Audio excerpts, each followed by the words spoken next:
Assalamu alaikum everyone. I am Aksa Mansoor. Today in this lecture I am going to explain Dalton's law. So what is Dalton's law?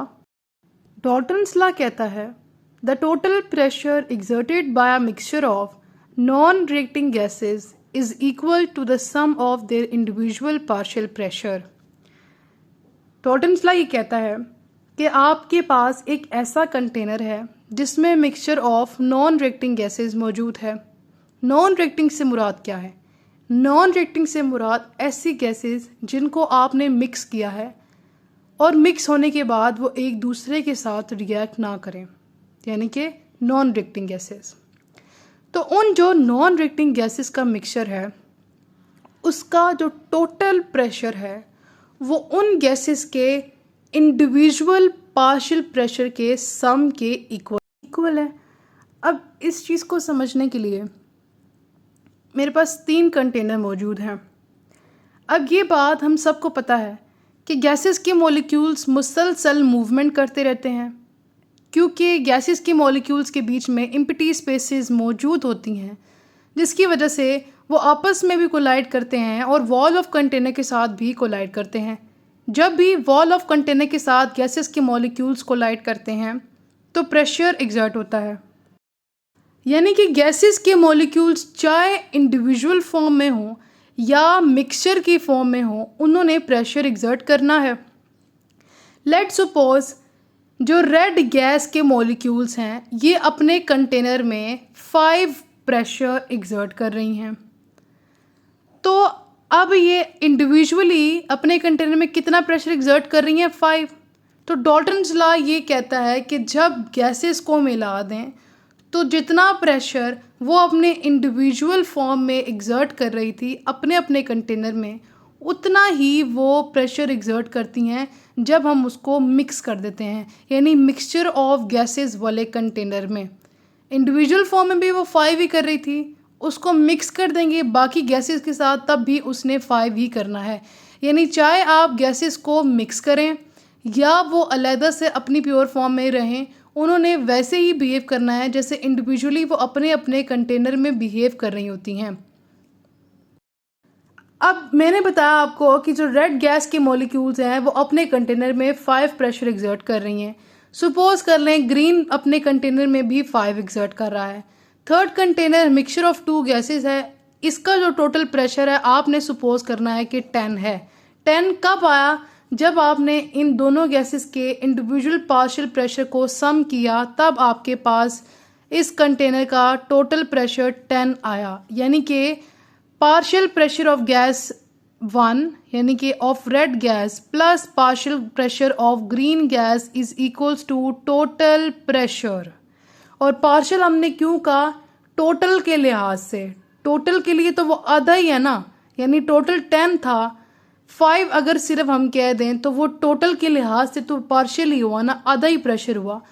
तो जब आधे आधे मिलते हैं तो एक टोटल प्रेशर बनता है।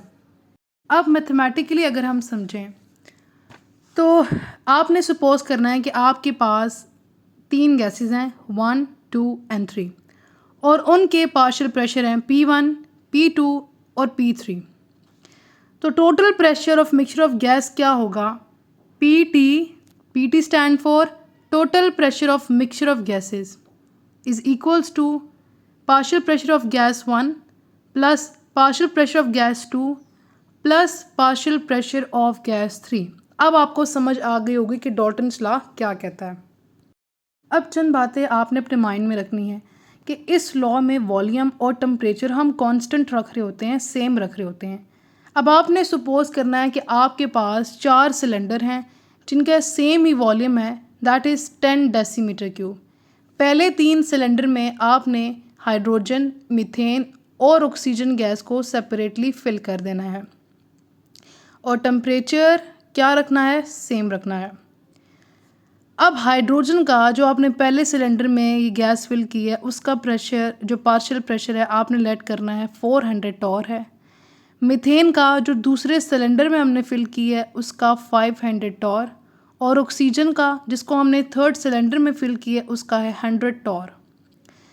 अब इन तीनों गैसेस को आपने फोर्थ सिलेंडर में ट्रांसफ़र कर देना है, जिसका वॉल्यूम कितना होगा 10 डेसीमीटर क्यूब और टेम्परेचर भी सेम रखना है।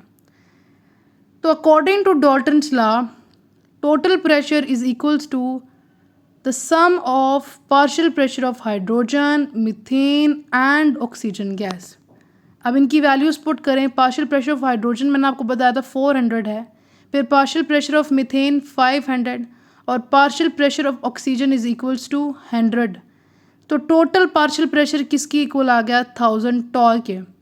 1000 किसकी इक्वल है जब हम 400, 500 और 100 टॉर को मिलाते हैं, यानी कि यहाँ पर ये लॉ सेटिस्फाई है कि जो टोटल प्रेशर एक mixture of non reacting gases exert कर रही होती हैं वो इंडिविजुअल पार्शियल प्रेशर के सम के इक्वल होता है।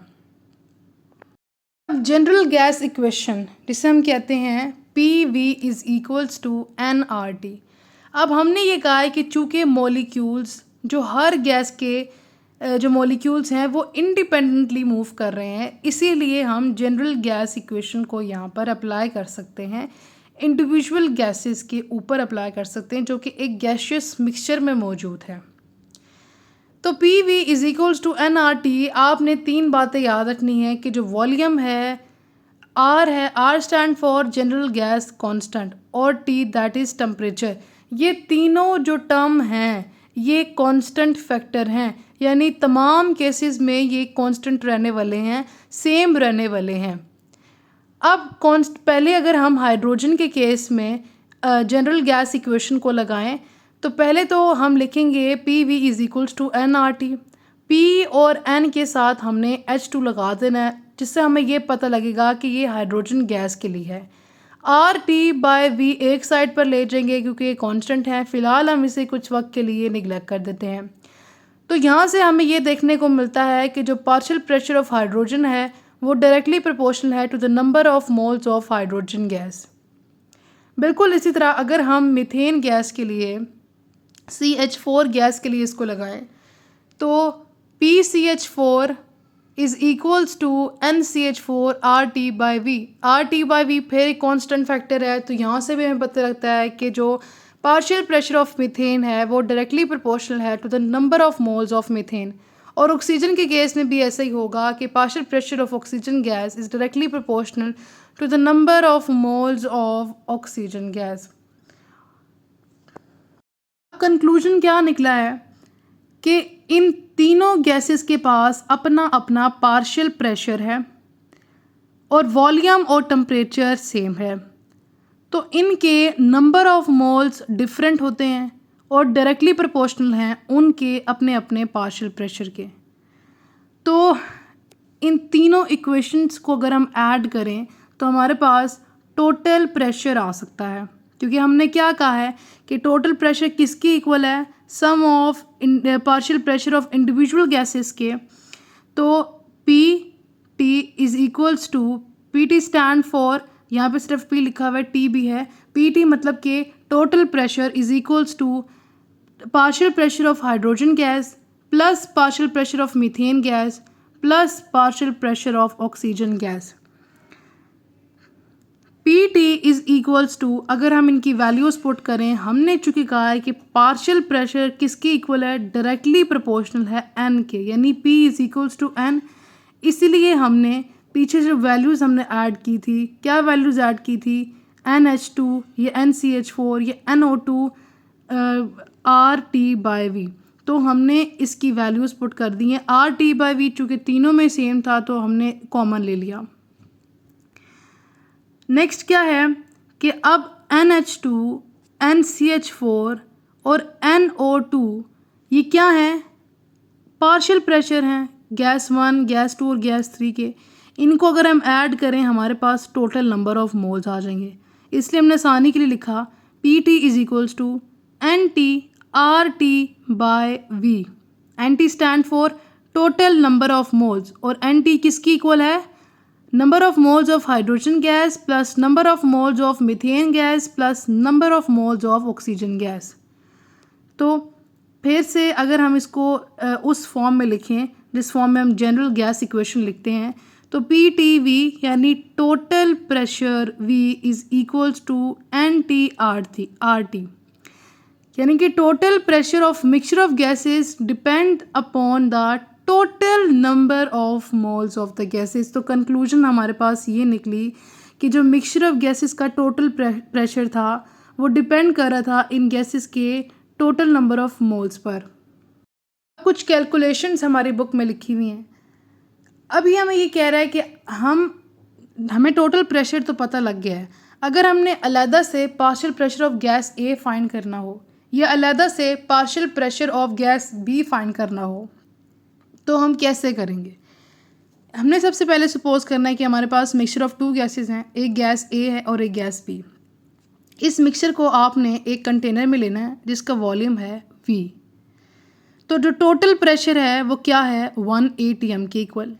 जो नंबर ऑफ मोल्स होंगे गैस A के और गैस B के वो होंगे Na एंड Nb रिस्पेक्टिवली। और टेम्परेचर क्या लेना है, अगेन कांस्टेंट लेना है। तो पहले जो टोटल प्रेशर की इक्वेशन आएगी फॉर जनरल गैस इक्वेशन लगानी है इन केस जब हम टोटल प्रेशर की बात कर रहे हैं तो आएगी PTV is equals to NTRT। अब हमने इसी तरह इक्वेशन लगानी है गैस A के लिए, तो हम जहाँ T लिखा है टोटल लिखा है वहाँ पे हम A लिख देंगे। बिल्कुल इसी तरह B के लिए, गैस B के लिए भी हमने जहाँ A लिखा है वहाँ पे हम B लिख देंगे। अब आपने पहली इक्वेशन को 1 का नाम देना है जो हमने मिक्सचर ऑफ गैसेस की लिखी है, और हमने जो गैस A के लिए लिखी है आपने उसको नाम देना है इक्वेशन नंबर 2। अब आपने क्या करना है, इक्वेशन 2 को इक्वेशन 1 से डिवाइड करना है। ये बात हमें पता है कि जो पार्शियल वैल्यूज़ हैं जो हमें ऑब्टेन होती हैं वो हम ऊपर लिखते हैं, जो टोटल होती हैं जो कंप्लीट होती हैं उसे हम नीचे लिखते हैं।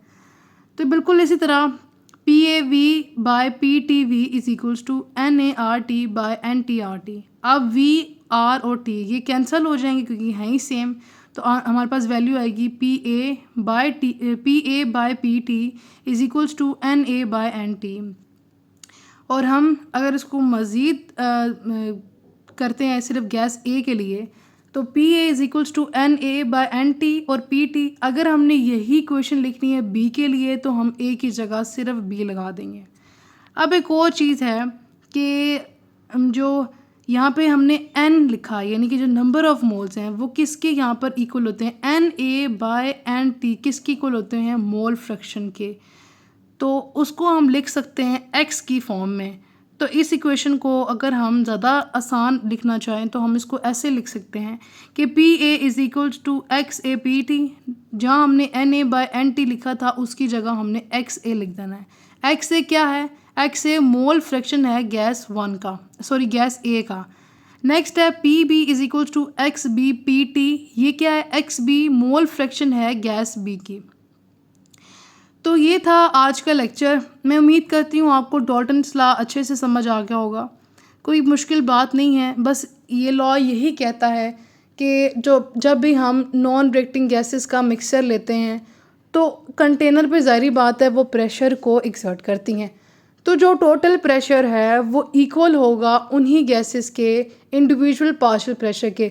यानी कि फॉर एग्ज़ाम्पल उसमें 2-3 गैसेस मौजूद हैं तो वही 2-3 गैसेस जैसे अलग-अलग अपने कंटेनर में प्रेशर एक्सर्ट कर रही होती हैं, जैसे बिहेव कर रही होती हैं, मिक्स होने के बाद भी बिल्कुल वैसे ही बिहेव करती हैं। इसीलिए फिर हमने general gas equation individual gases के लिए अप्लाई की थी, क्योंकि हमने ये कहा था कि जो मॉलिक्यूल्स हैं हर गैस के वो इंडिपेंडेंटली मूव कर रहे हैं।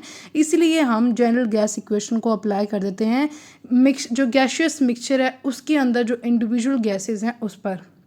बाद में हम ये चीज़ भी कंक्लूड करते हैं कि जो मिक्सचर ऑफ गैसेस का टोटल प्रेशर है वो total number of moles of gases पर डिपेंड कर रहा होता है।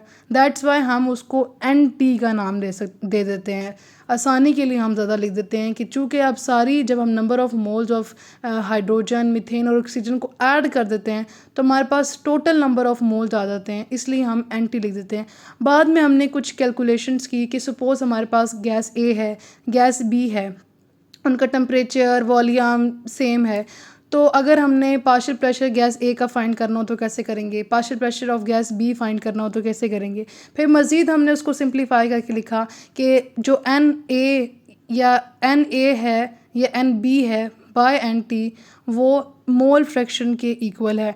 आप आगे चैप्टर्स में मोल फ्रैक्शन को ज़्यादा आसान से पढ़ेंगे। अब ज़ाहिर हमें पता है कि हर एक चीज़ को कैलकुलेट करने के लिए हम कुछ ना कुछ यूज़ करते हैं, मोलालिटी यूज़ करते हैं ये वगैरह, तो यहाँ पर हम मोल फ्रैक्शन को यूज़ कर लेते हैं।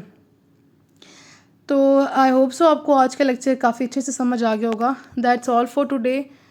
Thank you so much for watching. Please subscribe for more videos.